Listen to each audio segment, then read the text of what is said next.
Okay, hi YouTube, Mr. User Boss here, and this video is about the rather interesting fake Apple Earpods that you see in loads and loads of Chinese retailer sites, and as long as you're not getting totally ripped off, they should be under $3.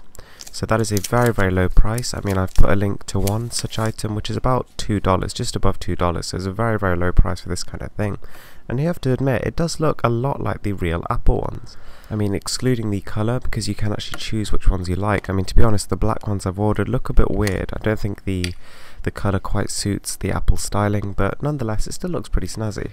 Now, I think taking these out of the box is going to take me a while, so I'll just skip straight to once I've opened it.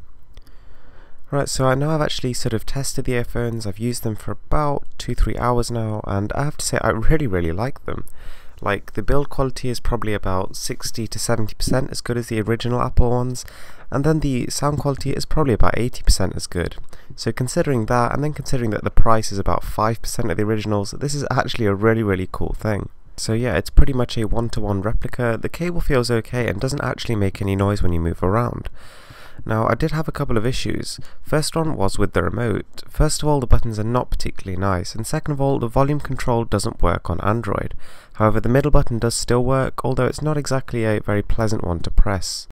Now, on the bottom we have a silver-plated 3.5mm headphone jack, which is kind of unusual. I mean, we're normally used to seeing gold ones, but nonetheless, this one does the job fine, because the end sound quality is pretty good. So I have to say, it did make this kind of weird crackling noise when I actually inserted it, but once it was in all the way, everything was fine. So yeah, these are actually a really cool piece of kit. If you actually need some earphones, bear in mind that these don't isolate particularly well, but for the price, the actual sound quality is surprisingly good. Thanks for watching, please give this video a thumbs up and subscribe for more.